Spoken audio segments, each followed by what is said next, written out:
par lire Exode 15, 6. On parle de la puissance de Dieu même avant Exode. Mais c'est un verset important. Vous allez voir. Ancien Testament, je lis Exode chapitre 15, verset 6. Il dit: ta droite, ô Éternel, a signalé sa force. Ta droite, ô Éternel, a écrasé l'ennemi. Lorsqu'on parle de la force ici, dans notre tradition, on parle de la puissance. Ta grâce a signalé, ta droite, ô Éternel, a signalé sa puissance. Ta droite, ô Éternel, a écrasé l'ennemi. En d'autres termes, la main de l'Éternel écrase les ennemis par sa puissance. Donc, on parle de ces versets dans quel contexte? C'est dans le contexte de la sortie des enfants d'Israël de l'Égypte. Ça, c'est dans le cantique de Myriam. Quand ils sont sortis de l'Égypte, ils ont traversé la mer Rouge, ils ont chanté. Et en chantant, ils ont dit ça: ta droite, ô Éternel, a signalé sa force. Ta droite, ô Éternel, a écrasé l'ennemi. La puissance de Dieu délivre son peuple et renverse les oppresseurs. La puissance de Dieu. Quand tu as cette puissance, tu as donc la possibilité d'être délivré et de renverser la puissance ou l'autorité des oppressions sur toi. Et puis il y a Deutéronome chapitre 8 verset 18 qui dit: souviens-toi de l'Éternel ton Dieu, car c'est lui qui te donnera de la force pour les acquérir. La puissance de Dieu donne la capacité de réussir et d'accomplir. La puissance de Dieu, selon ces textes. Souviens-toi de l'Éternel ton Dieu, car c'est lui qui te donnera de la force pour les acquérir. La puissance de Dieu, je le répète, te donne la capacité de réussir et d'accomplir ce que Dieu te demande de faire. 1 Chronique, chapitre 29, verset 11 dit: à toi, Éternel, la grandeur, excusez-moi, à toi, l'Éternel, la grandeur, la force et la magnificence. Toute puissance véritable appartient d'abord à Dieu. C'est ce que ce texte veut dire. Et puis il y a 2 Chroniques chapitre 20 verset 6 qui dit: n'es-tu pas Dieu dans les cieux? N'est-ce pas toi qui domines sur tout le royaume des nations? Dieu possède l'autorité suprême sur les nations et les puissances humaines. Job chapitre 26 verset 14 dit: ce sont là les bords de ses voies, mais les tonnerres de sa puissance, qui pourra l'entendre? Les tonnerres de sa puissance, qui pourra l'entendre? Cela veut dire que la puissance de Dieu dépasse l'intelligence humaine. Psaume 18 verset 2: je t'aime, ô Éternel, ma force. Ça, c'est David. Dieu n'est pas seulement celui qui donne la force, il est lui-même notre force. Nous avons dit ici que la puissance de Dieu, c'est Dieu en action. Psaume 62, verset 11. La Bible dit: Dieu a parlé une fois, 2 fois, j'ai entendu ceci, c'est que la force est à Dieu. La puissance appartient à Dieu et l'homme doit dépendre de lui. Psaume chapitre 68, verset 35. Il est écrit de ton sanctuaire, ô Dieu, tu es redoutable. Le Dieu d'Israël donne à son peuple la force et la puissance. Dieu communique sa puissance à son peuple. Ésaïe 40, verset 29 dit: il donne de la force à celui qui est fatigué et il augmente la vigueur de celui qui tombe en défaillance. La puissance de Dieu et restaure ceux qui sont épuisés. Zacharie chapitre 4, verset 6. Ce n'est ni par la puissance, ni par la force, mais c'est par mon esprit, dit l'Éternel des armées. La véritable victoire vient de l'Esprit de Dieu, non des ressources humaines. Et lorsque l'Esprit de Dieu vient pour donner la victoire, l'Esprit de Dieu nous donne la puissance. Ça, c'est dans l'Ancien Testament. Nous sommes dans le Nouveau Testament maintenant. Matthieu chapitre 22, verset 29 dit, « Vous êtes dans l'erreur, parce que vous ne comprenez ni les Écritures, ni la puissance de Dieu. » Si vous êtes là où il y a le bruit, vous fermez votre micro, s'il vous plaît. Merci. Vous êtes dans l'erreur, parce que vous ne comprenez ni les Écritures et ni la puissance de Dieu. Comprendre Dieu exige de connaître sa parole et sa puissance. C'est ce que ce texte dit. Comprendre Dieu exige de connaître sa parole et sa puissance. Et ce qui est important ici, c'est que Jésus dit, vous êtes dans l'erreur. Le mot erreur vient du grec hérésia. Hérésia veut dire une erreur doctrinale, une déviation par une mauvaise compréhension de la pensée de Dieu. C'est-à-dire, si quelqu'un ne comprend pas la puissance de Dieu, il est dans l'erreur, il est dans l'hérésie. Il faut comprendre la puissance de Dieu. Luc chapitre 1, verset 35, la Bible dit, « Le Saint-Esprit viendra sur toi et la puissance du Très-Haut te couvrira de son ombre. » C'est pourquoi le Saint-Enfant qui naîtra de toi sera appelé Fils de Dieu. La puissance de Dieu rend possible ce qui est impossible humainement. Amen. Ici, c'est dans le contexte de Marie qui avait posé la question sur comment est-ce que moi je peux concevoir parce que je suis vierge et je ne connais point d'homme. Comment ça sera possible? Et l'ange lui dit, le Saint-Esprit viendra sur toi et la puissance du Très-Haut te couvrira de son ombre.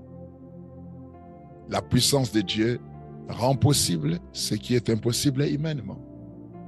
Donc, lorsque Dieu dit que vous avez la puissance, c'est-à-dire que vous avez un moyen de réaliser l'impossible. La puissance de Dieu. Luc chapitre 4, verset 14 dit, « Jésus revêtu de la puissance de l'Esprit, retournant en Galilée. »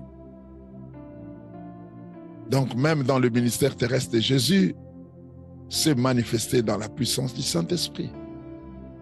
Jésus a opéré dans la puissance.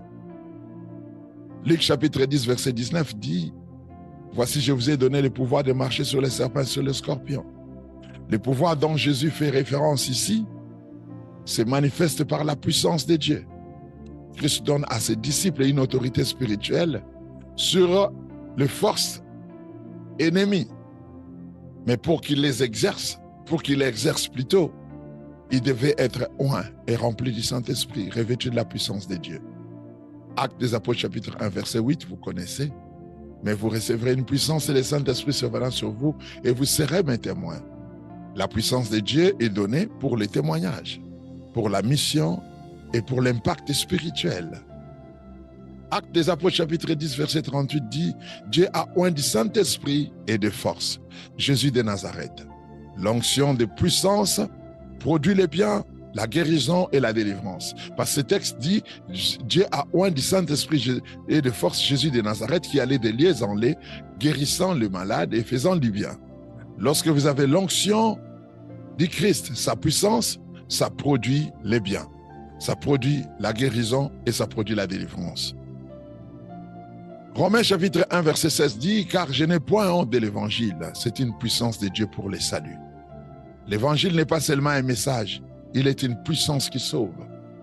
Si les hommes sont sauvés, ils sont convertis, nous tous ici, si nous sommes convertis, c'est parce que l'évangile n'était pas seulement une parole.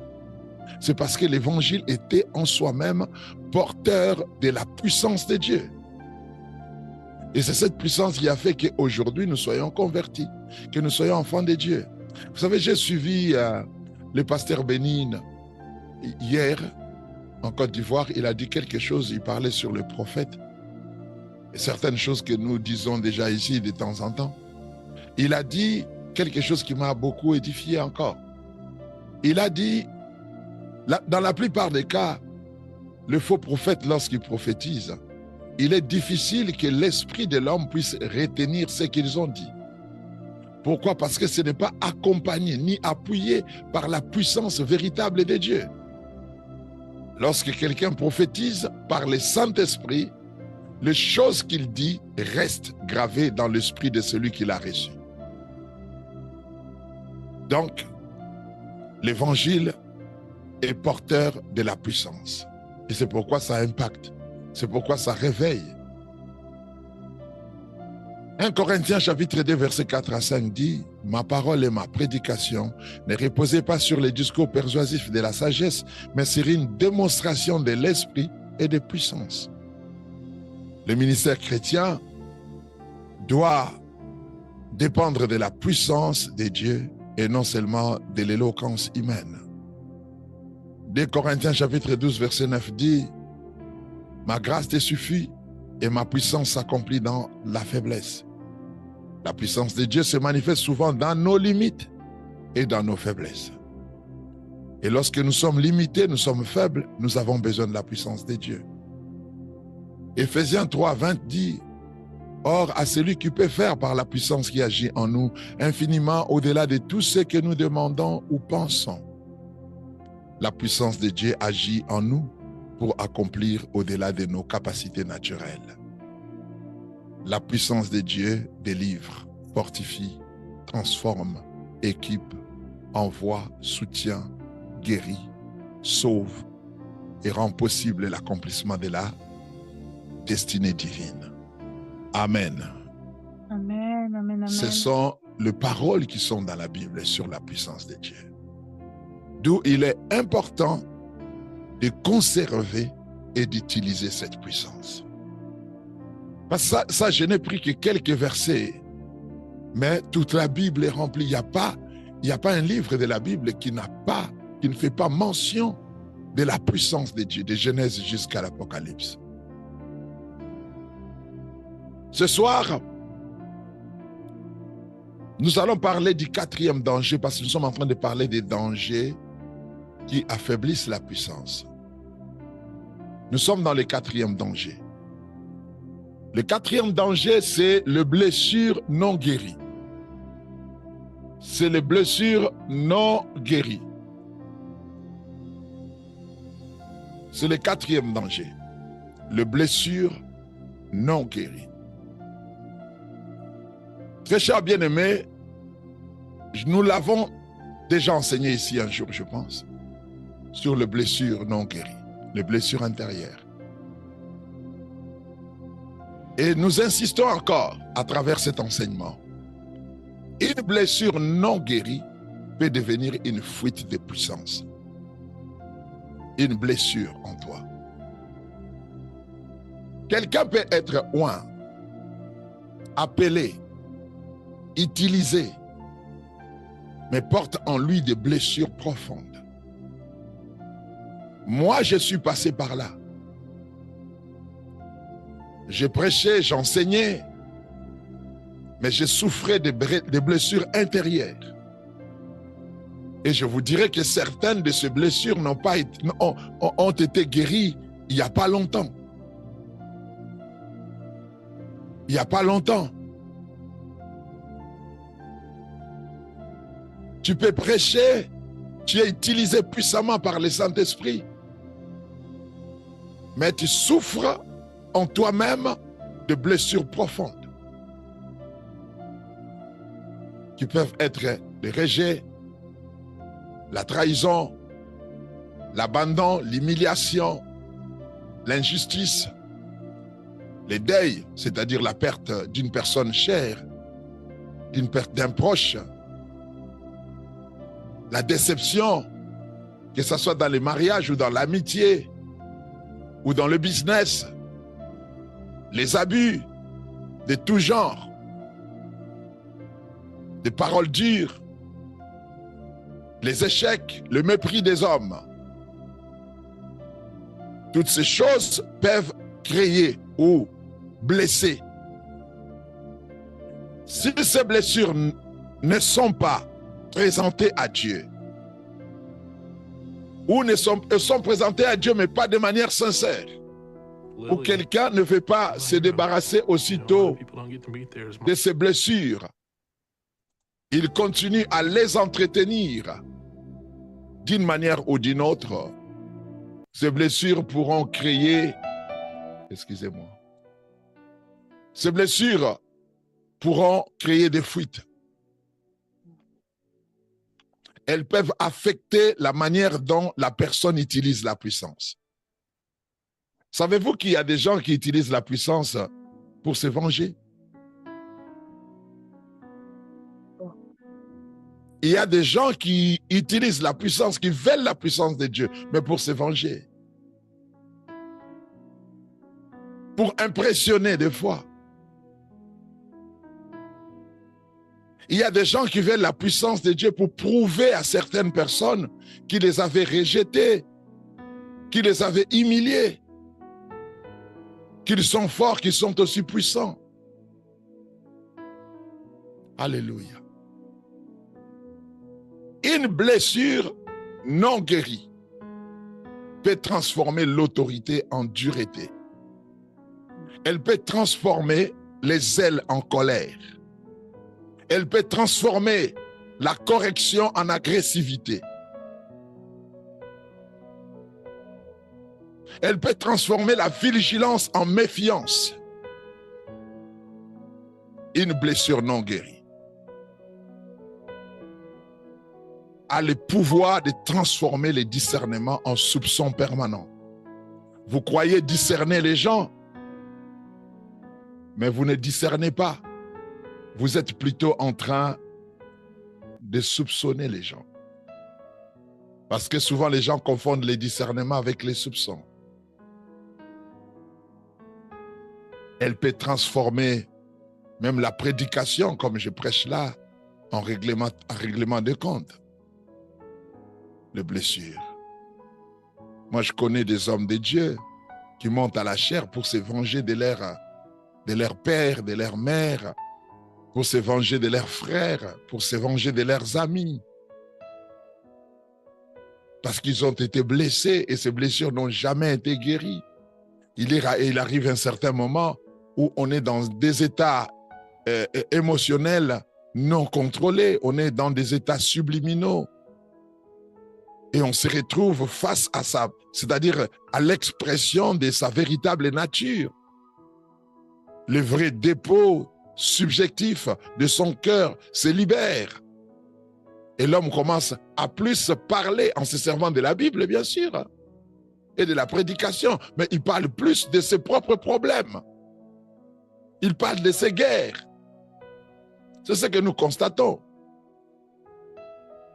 Aujourd'hui, je ne citerai pas les noms, mais il y a des pasteurs qui servent de l'église pour régler des comptes à leurs frères, à leurs amis. Voilà pourquoi Dieu ne veut pas seulement te donner l'onction, il veut aussi te guérir.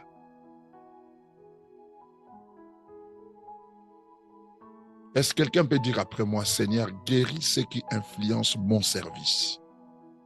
Seigneur, guéris ce qui influence mon service. Est-ce que tout le monde peut le dire, s'il vous plaît? Seigneur, guéris ce qui influence mon service. Ah, yes.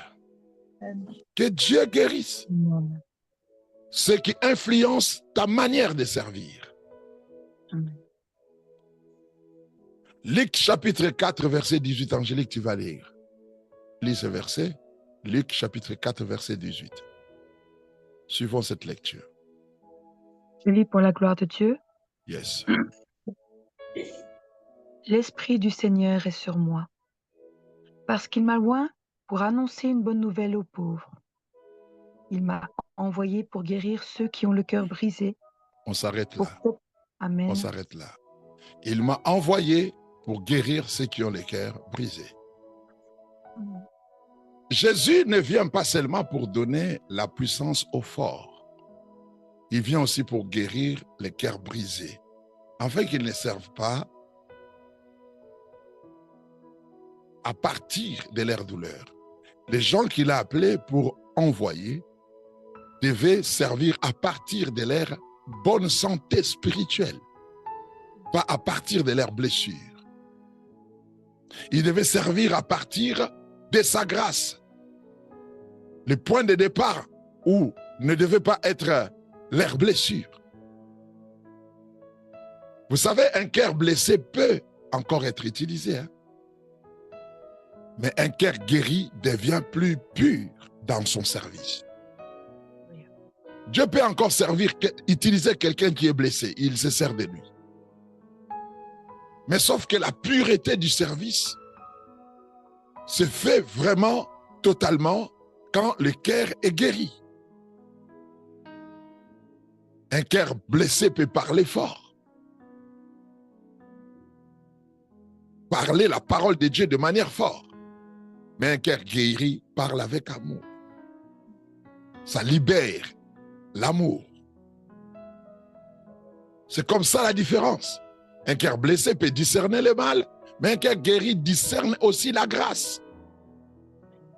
La plupart des gens qui sont blessés, leur discernement est limité au mal que les autres font. Parce qu'ils sont, leur cœur a plus ruminé le mal que le bien. Ils ont plus connu dans leur sphère intérieure le mal, les atmosphères de souffrance, de douleur, que leur discernement a été floué. Ce n'est pas qu'ils ne discernent pas, mais ils sont capables, ils sont sensibles plus au mal qu'au bien. Donc ils voient facilement le mal, mais ils ne voient pas bien. Ils ne voient pas bien le bien. C'est pour cela que si vous allez dans certaines religions ou dans certaines églises, vous allez trouver dans la plupart des cas les gens qui prient que pour comprendre qui les a blessés, qui leur fait du mal, qui les ensorcelle, tout le message tourne tout autour de ça. Mais ils ne cherchent pas aussi à prier pour savoir qui est destiné à leur faire du bien. Qui sont les agents de leur destinée pour leur faire du bien. On cherche seulement à découvrir les sorciers qui envoûtent, mais on ne cherche pas à découvrir qui est l'agent divin. Qui est l'agent divin pour mon bien-être. Et très souvent, ce genre de personnes ne se souviennent pas du bien qu'on leur fait dans la vie. Les biens passent inaperçus dans leur conscience. Ils n'arrivent pas à emmagasiner les biens. Parce qu'ils ont plus flirté avec le mal, ruminé le mal, consommé le mal, entretenu le mal qu'ils ont vécu dans leur vie. Et d'où ça devient un peu compliqué pour eux de se souvenir facilement de ceux qui leur ont fait du bien. Je l'ai toujours dit ici et je le répéterai encore.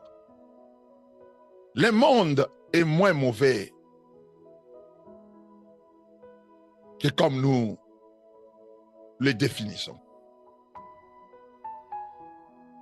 Il y a plus de bien dans le monde que le mal. Je l'ai déjà dit ici et je le répète. Il y a plus de gens bien que les gens mauvais. Dans la vie, si tu as connu 2 fois la déception, tu peux penser que tous les hommes sont loin pour décevoir. Si tu as connu 2 fois la trahison, tu vas penser que tous les hommes qui restent sur la terre sont des traîtres. Alors que dans ta vie, tu n'as pas connu que la trahison. Tu as connu aussi des gens qui t'ont fait du bien. Tu peux regarder du matin jusqu'au soir dans ta vie. Tu vas trouver la plupart des gens t'ont fait du bien que du mal. Il y a des gens qui t'ont salué. Il y a des gens qui t'ont souri. Il y a des gens qui t'ont appelé. Il y a des gens qui t'ont aidé peut-être en descendant un escalier. Il y a des gens qui t'ont aidé à transporter quelque chose. Il y a des gens qui t'ont aidé d'une manière ou d'une autre. Mais lorsqu'on est blessé, on reste avec un seul témoignage. Hein. Le témoignage que non, les hommes sont mauvais. C'est pourquoi il faut se libérer de ça. Un cœur blessé peut combattre. Mais un cœur guéri, c'est aussi restaurer. Dieu veut guérir les vases pour purifier les canals. Amen. Amen, amen, amen. Est-ce que quelqu'un peut me donner un amen fort, s'il vous plaît? Amen, amen, amen, amen, amen, papa. Et les autres, pourquoi vous ne dites pas amen? Ils ont les micros. Et vous, les autres, pourquoi vous ne dites pas amen? Amen. Que tout le monde puisse dire amen. Amen. Amen. Alléluia. Amen. Alors, dis doucement là où tu es, Jésus guérit mon cœur complètement. Jésus guérit mon cœur complètement. Yes. J'ai pris que Jésus guérit ton cœur. Amen. J'ai pris que le Saint-Esprit puisse guérir ton cœur. Amen. Amen. Amen.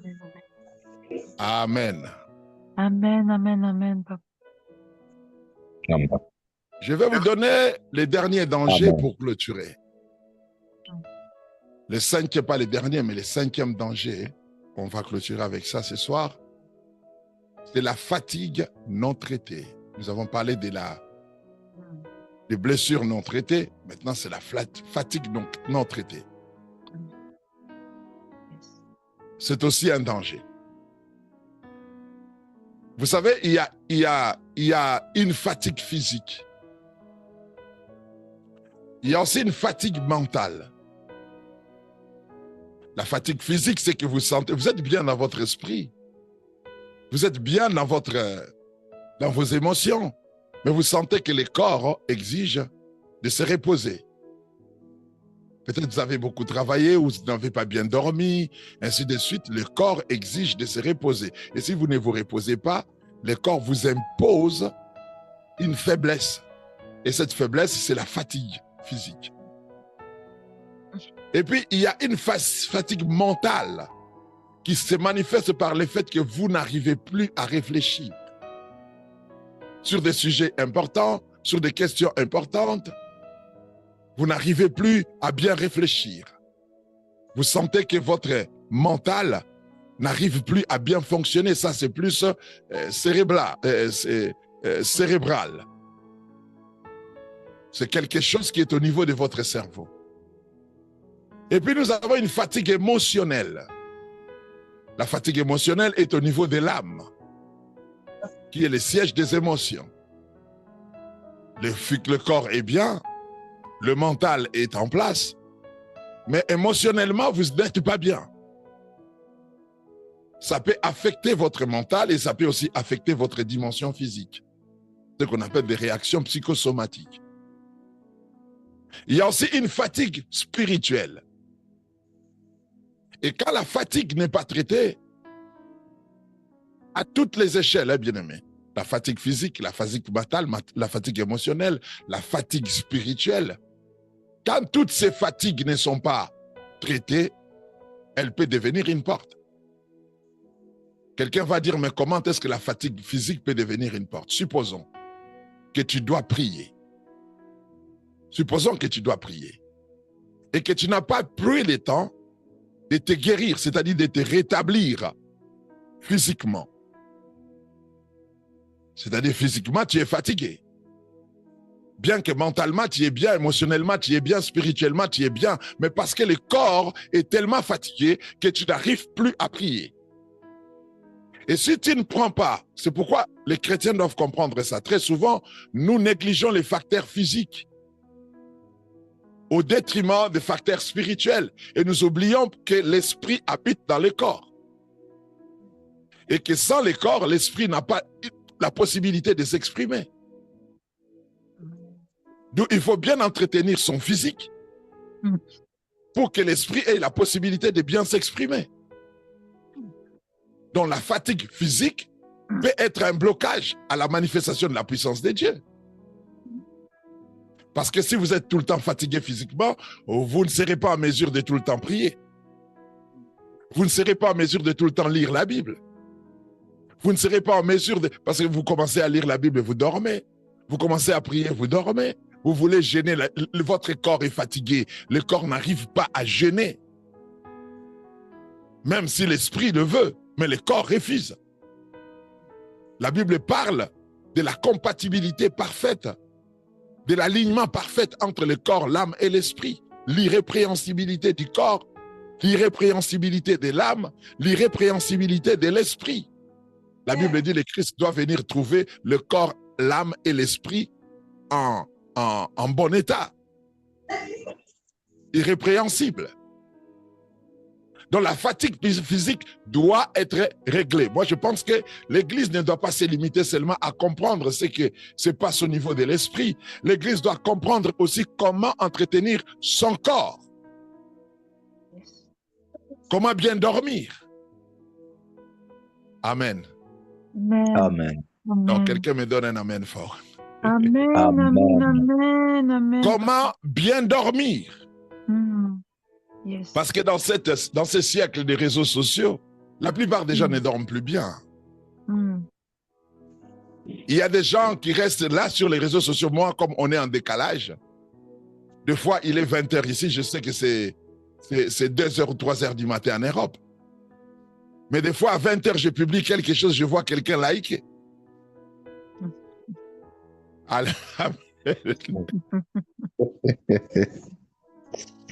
Des fois, je vois une notification de quelqu'un que je connais, parmi vous aussi, qui a une notification de quelqu'un qui a liké une vidéo sur... Et puis, on m'envoie une notification que tel a liké telle vidéo. L'algorithme me le renvoie. Donc, beaucoup de gens ne dorment plus bien. Et certains d'entre eux vont se lever le matin pour aller travailler. Et vous dormez pendant combien de temps? Votre corps a besoin d'être en bonne santé. Quelqu'un me dit Amen. Amen, Amen. amen, amen, papa. It's true. Si votre corps est épuisé, vous êtes tout le temps fatigué, vous n'arriverez pas à bien prier, et autant vous ne priez pas beaucoup, autant aussi vous faiblissez spirituellement. L'entretien de votre corps, ou la manière dont vous entretenez votre corps, détermine aussi la qualité de la vie de prière que vous pouvez avoir devant la face du Seigneur. Amen. Deuxièmement, le corps, la fatigue, ce n'est pas seulement le travail. La fatigue physique, c'est aussi la façon dont vous mangez. Amen. Amen. Amen. La façon dont vous mangez, Mhm. ça peut créer la fatigue physique et cela peut affecter votre vie de prière. Mm. Je ne pense pas que quelqu'un qui, à 20h, s'est ingurgité des grosses boules de foufou et des fumbois avec des macayabou pleins de sel, avec de tout ça, je ne pense pas qu'il aura la force de prier. Mm. Je ne pense pas qu'il aura la force à 23h de prier. Mm. Certains sont là, ils dorment. À 22h, ils dorment. Lorsque nous sommes en train de prêcher ici, des fois, on attend le...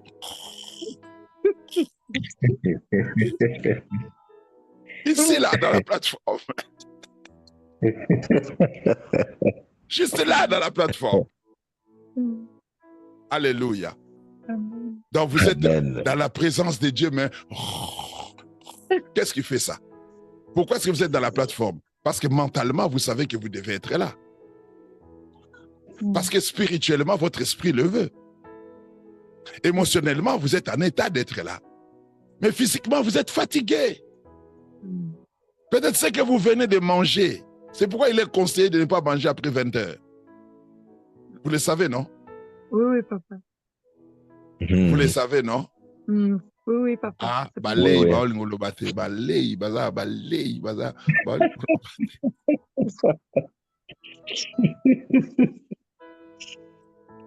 Mm. Bato foufou, baza, baoli ngolobate. Alléluia. Encore, il y a ce vandelion au musée, bimi.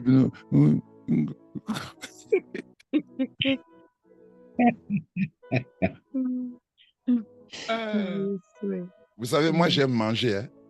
Hein? Et quand je mange, tu es à côté de moi, là, tu auras envie de manger. Demandez à maman Jolie. Des fois, elle n'a pas faim.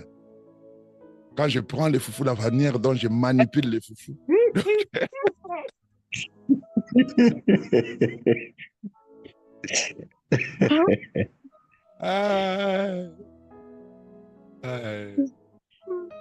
Parce qu'il y a une manière de manger les foufous avec style. Hein? Vous savez, avec classe.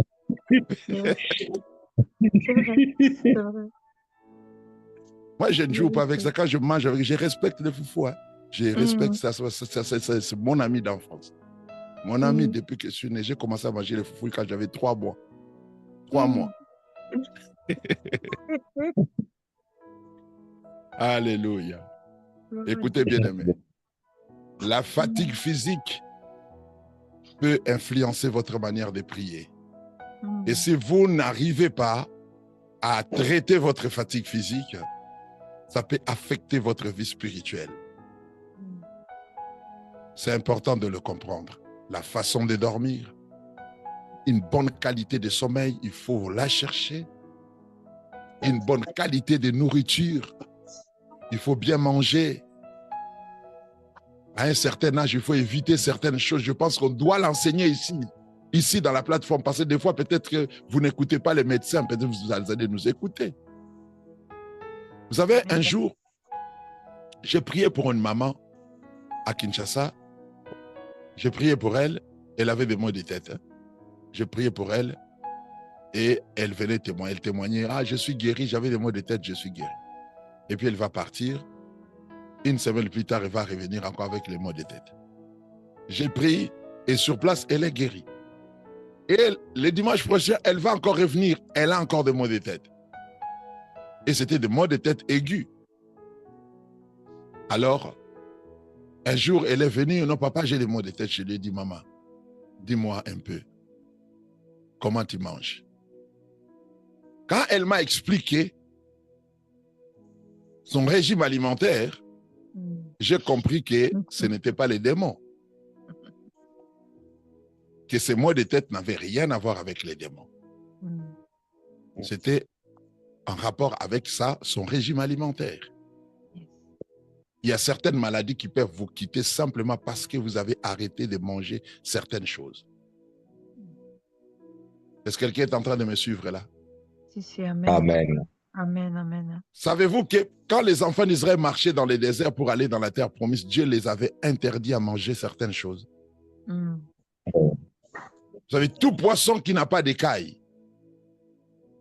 comme des ngolo, des poissons-chats, Les anguilles. Dieu les avait interdits, les anguilles et tout ça, Dieu les avait interdits de le manger. Certaines viandes, ils ne devaient pas les manger comme le porc, et ainsi de suite. Et si vous regardez toutes ces nourritures que Dieu avait interdit aux enfants d'Israël de manger, il y avait à l'intérieur de la graisse énorme. Beaucoup de graisse. Et comme ils avaient une longue marche à faire et des guerres à livrer, le Seigneur les avait interdits stratégiquement en rendant toutes ces nourritures impures parce que ça pouvait affecter leur manière de marcher dans les déserts. Et ça pouvait aussi affecter leur manière de posséder la terre. Dieu le voulait en bonne santé parce qu'ils avaient une longue marche à faire. Est-ce que quelqu'un me comprend? Amen, amen, amen. Papa. Dites amen bien, s'il vous plaît. Amen, amen, amen. Si ton corps est malade, ton ministère est malade. Yes. Amen. Si ton corps est malade, ton ministère est malade. Oui. Parce que si je suis malade, je ne serai pas là en train de prêcher. Oui. Je serai couché sur mon lit, en train de prier pour la guérison ou de m'ingurgiter des médicaments pour être guéri. Est-ce que quelqu'un me comprend, bien-aimé? Amen, très Amen. bien. Très bien. Lorsque vous êtes tout le temps fatigué physiquement, vous allez tomber aussi dans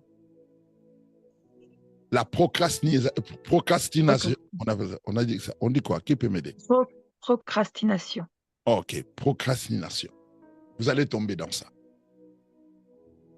Pourquoi? Parce que quand vous êtes fatigué, il y a des rendez-vous dont vous n'allez pas aller. Il y a des opportunités que vous allez rater. Vraiment. Parce que vous passez beaucoup plus de temps peut-être à dormir à cause de la fatigue. Il y a des appels que vous allez rater, des appels importants. Parce que vous êtes fatigué, vous n'avez pas le temps de parler au téléphone et peut-être que vous avez fermé même votre téléphone parce que vous êtes fatigué. Amen. Amen, amen, amen. Ça a un impact sur la gestion de la puissance de Dieu. Yes. Thank you, my Lord. Et puis, il y a la fatigue mentale, qui est la fatigue du cerveau, qui est aussi dangereux parce que le cerveau fait fonctionner le corps et le cerveau fait la jonction entre l'âme et le corps. Le cerveau est le moteur du corps. Et quand le mental est au bas, vous n'arriverez pas à bien fonctionner aussi physiquement et voire même spirituellement. Je ne vais pas faire trop de commentaires, vous le savez. Il y a la fatigue émotionnelle qui se manifeste par les inquiétudes, qui se manifeste par la tristesse, qui se manifeste par la colère, qui se manifeste par les découragements. Si vous avez ça, ça va vous empêcher aussi de vivre pleinement la manifestation de la puissance de Dieu. La fatigue émotionnelle étouffe la manifestation du Saint-Esprit. Et puis il y a la fatigue spirituelle, qui n'est autre que l'aboutissement de toutes les fatigues dont nous avons cité ici. Qui est l'incapacité de prier, l'incapacité de jeûner, l'incapacité d'écouter la parole de Dieu. Ça te met dans cette situation où vous n'arrivez plus à écouter la parole de Dieu, vous perdez la soif de la présence de Dieu. Donc c'est ça la fatigue spirituelle. Et quand la fatigue n'est pas traitée, elle peut devenir une porte. Amen. Amen. Ça peut devenir une porte de l'échec, une porte de souffrance. Vous savez, la plupart des gens qui sont fatigués sont aussi très nerveux. La fatigue peut entraîner la nervosité. Donc, comprenez bien ça. Dans la Bible même, Élie, après une grande victoire au mont Carmel, a connu une profonde fatigue. Après avoir vu le feu de Dieu tomber, il s'est retrouvé découragé, isolé, épuisé, demandant même la mort, voulant même se suicider. 1 Roi chapitre 19 nous montre que Dieu ne l'a pas d'abord réprimandé avec dureté. Dieu lui a fait quoi? Il lui a donné du repos, de la nourriture et une direction. Cela nous enseigne quelque chose.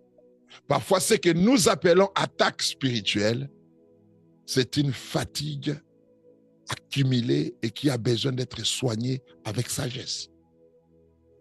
Amen.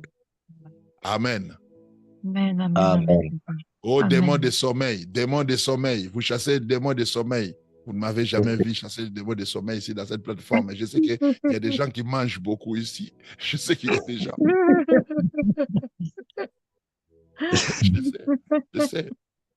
Je sais qu'il y a des gens qui mangent des mangeurs, des grands mangeurs. Si on faisait une compétition de foufou, ils vont gagner. Oh, yes, my God. Je sais qu'il y a des gens qui travaillent aussi beaucoup. Ils sont trop occupés dans la journée, ainsi de suite. Il n'y a pas de démon de sommeil. Il faut seulement traiter, soigner cette accumulation de fatigue avec intelligence. Bien-aimé, un corps affaibli ou un corps épuisé peut affaiblir la vigilance. Une âme épuisée peut devenir irritable. Un esprit fatigué peut perdre la clarté. Seigneur. Un serviteur épuisé peut confondre urgence et direction divine. Un croyant fatigué peut prendre des décisions qu'il n'aurait jamais prises dans la paix. Écrivez après moi, Seigneur, restaure ma force. Seigneur, restaure ma force. Parlez, Seigneur, restaure ma force. S'il vous plaît. Seigneur, restaure ma force. La fatigue peut t'amener à négliger la prière. La fatigue peut t'amener à parler trop vite. Restaure ma La fatigue peut t'amener à te retirer des bonnes relations. Vous savez, il y a des prières des gens.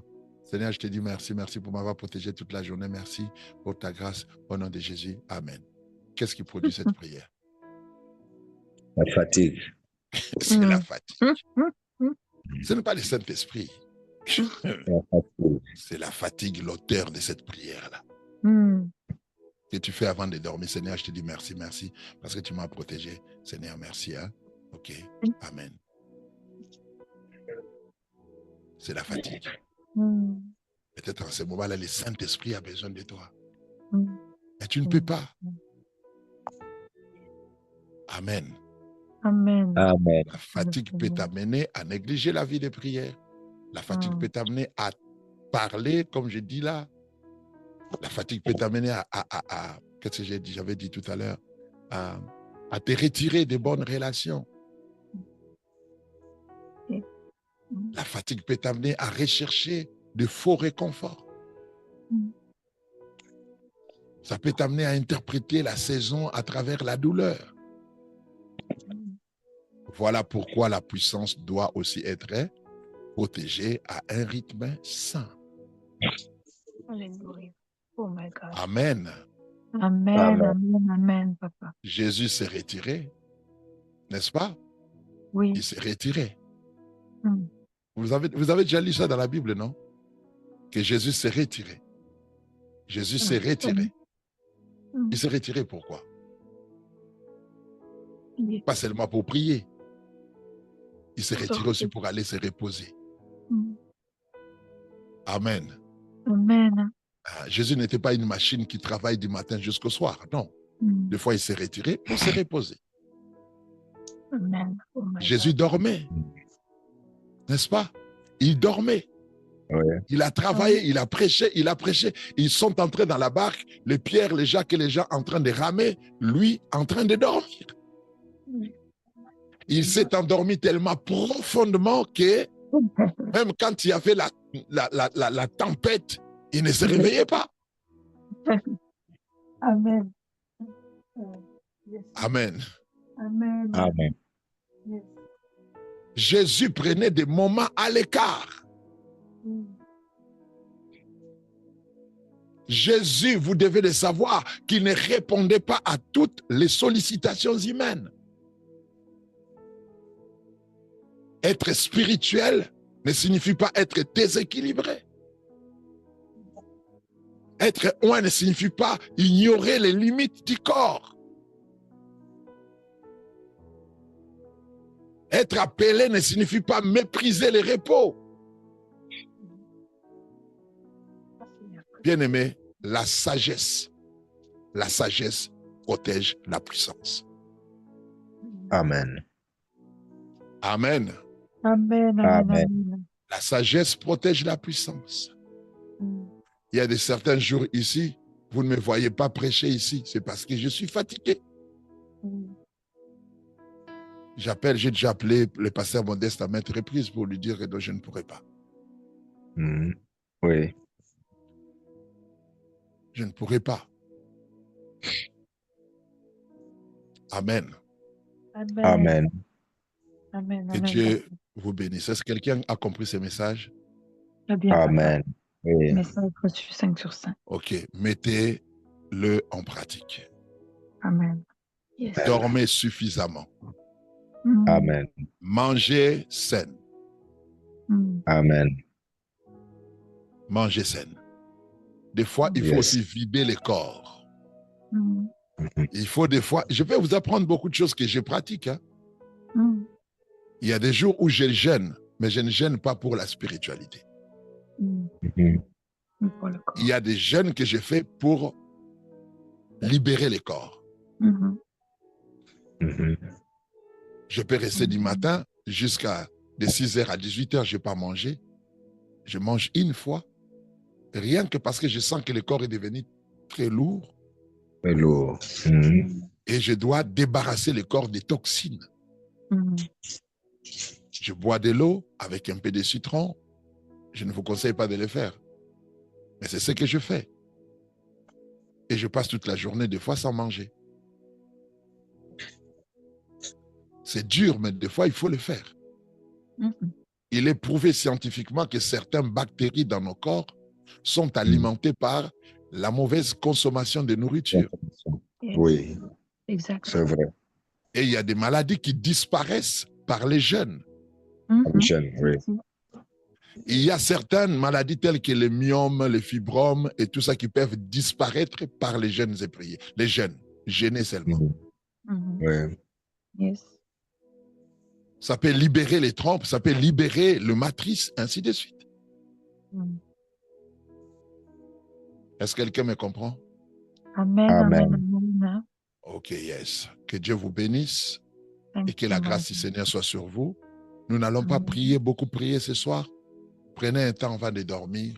Ne laisse pas la fatigue vous dominer. Mhm. Priez, prenez le temps de parler à Dieu, de vous donner la Amen. sagesse pour gérer vos corps, pour gérer vos âmes, gérer vos émotions, gérer votre routine, gérer votre façon de vous comporter, de gérer votre journée. Que Dieu vous donne la sagesse de gérer la journée. Mhm. C'est très déterminant dans votre Mhm. vie spirituelle. Amen. Amen. Amen, Amen. amen. Si vous avez une question à poser à ce sujet, vous ne pouvez que me l'écrire. C'est important de poser des questions et je vais réagir peut-être demain. Que Dieu vous Amen. bénisse. Je demande au pasteur Modeste de prier pour nous et de nous laisser entre les mains de Dieu.